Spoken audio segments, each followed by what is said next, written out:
અને આ જ આપણા કાર્યક્રમની સફળતા છે કે ભાવિનીબેન જાની કદાચ અમારી એજ ગ્રુપના લોકો હશે એ જાણતા હશે કે કાકા ચાલે વાકા એવી એક સિરિયલ આવતી વર્ષો પહેલા, જ્યારે ફક્ત પીજ અને કદાચ અમદાવાદ દૂરદર્શન બે જ દૂરદર્શન હતા. પહેલી કોમર્શિયલ કદાચ હસમુખભાઈ ભાવસારે એનું નિર્માણ કરેલું, હર્ષજીત ઠક્કર.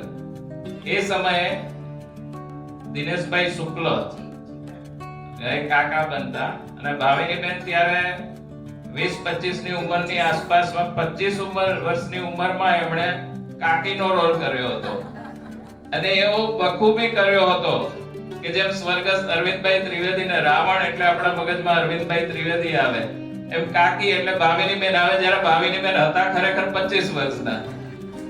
તો આ એમની અભિનય ક્ષમતાનો એક પરચો આપણને આપી ગયા અને પછી તો પરચા અપરંપાર આપતા ગયા. એમના પરચા ક્યારેય અટક્યા નહીં.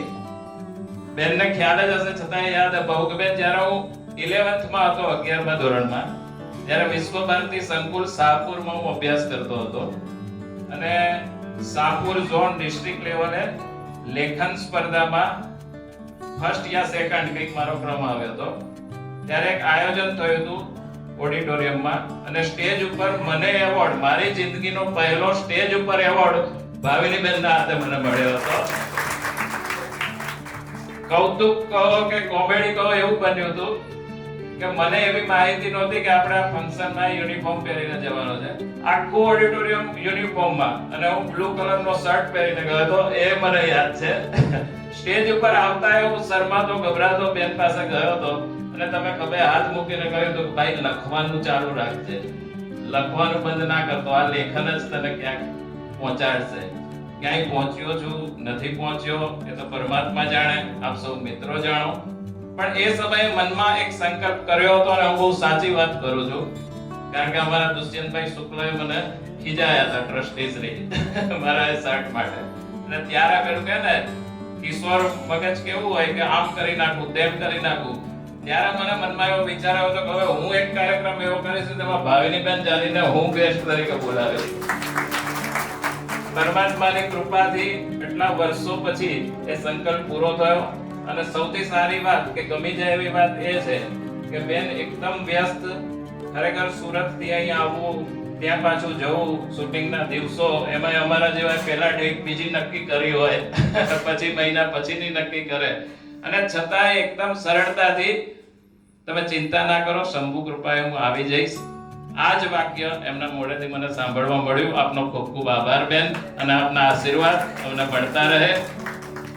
આદરણીય કે.એન. પટેલ સાહેબ, પહેલી વાર જ્યારે નયનજી સાથે એમને હું મળવા માટે ગયો અને એમને વાત કરી કે આપને અને વિધાયક શ્રીને શ્રી હસમુખભાઈ પટેલને એઝ એ ગેસ્ટ અમારા આમંત્રણ આપવું છે, ત્યારે એટલી સરળતાથી અને હસતા મોઢે સાહેબ આપે સ્વાગત કર્યું હતું. અને પછી તો મને જાણવા મળ્યું કે ડોક્ટર છો, પ્રેક્ટિસ કરો છો, એ તો એક ડોક્ટર છો અને કરો છો, બાકી આપ સમાજ સેવાના, કેન્સર પેશન્ટ્સ માટેના ઘણા બધા કાર્યો કરો છો. એ બદલ આપને ખૂબ ખૂબ અભિનંદન. આપના આશીર્વાદ અને આપનો સહકાર, આપનું માર્ગદર્શન અમને મળતું રહે એવી આશા રાખું છું. સાથે સાથે આપણા એવોર્ડીઝ કે જેઓ કોઈ ભાવનગરથી, કોઈ જામનગરથી, કોઈ સુરેન્દ્રનગરથી, તો સુરેન્દ્રનગર જાણે મારા બીજું ઘર છે એમ કહી શકાય એટલે સુરેન્દ્રનગર, વડોદરા, વલસાડ, સંદીપભાઈ હમણાં આવશે તો લંડન છે ને અહીં આવ્યા છે, એ આવવાના છે, પછી મસ્કત, ઓમાન અને હાલ જામનગરમાં રહે છે ભદ્રાબેન. આ બધા ગુજરાતના ખૂણે ખૂણેથી પધાર્યા છે. અને આનંદની વાત એ છે કે અમારો જે સંકલ્પ છે કે શરૂઆતમાં શહેર, પછી રાજ્ય, પછી રાષ્ટ્ર અને પછી વિશ્વમાં અમારે કંઈક ને કંઈક પ્રવૃત્તિઓ પહોંચાડવી છે. તો એમ કહી શકાય કે રાજ્ય સુધી પહોંચવાની તો આજથી અમારી શુભ શરૂઆત થઈ ગઈ. અમારી ના કહી શકાય, આપણી કર્મણીય ફાઉન્ડેશન એન્ડ ચેરિટેબલ ટ્રસ્ટ, આની સ્થાપના, એનો સંકલ્પ એ છે કે આપણી ઓળખાણ આપણી સેવા હોવી જોઈએ. કર્મણીયનો કોઈ કાર્યકર નિષ્ક્રિય ના રહેવો જોઈએ. અને આનંદની વાત એ છે કે અમને એવી ટીમ મળી છે કે જે સલાહ કરતા વધારે સહકાર આપે છે. ખરેખર એમનામાં કાર્યમાં ના આવતું હોય એવા કાર્યો એ લોકો કરે છે. સામે એવા લોકો બેઠા છે, એવા વિદ્વાનો બેઠા છે, મહાનુભાવો બેઠા છે કે કોઈને કોઈ રીતે કોઈને કોઈ ફિલ્ડમાં એવો મારા ગુરુ રહ્યા છે. કંઈક ને કંઈક મેં એમની પાસેથી લીધું છે. મારી બેન બહુ સાચું કહું તો એવી ઈચ્છા એ નહીં કે હું મારી જાતને એટલું માનતો નથી કે હું આપની પાસે બેસી શકું, પણ અથવા તો આ બધાની સામે બેસી શકું, પણ એક ફરજના ભાગ રૂપે થોડો પ્રોટોકોલ પાડી લીધો છે અને અહીં બેઠો છું. એ બદલ આપ સૌની માફી માંગુ છું. આપ સૌ સહકાર આપતા જ રહ્યા છો, આપતા જ રહેશો.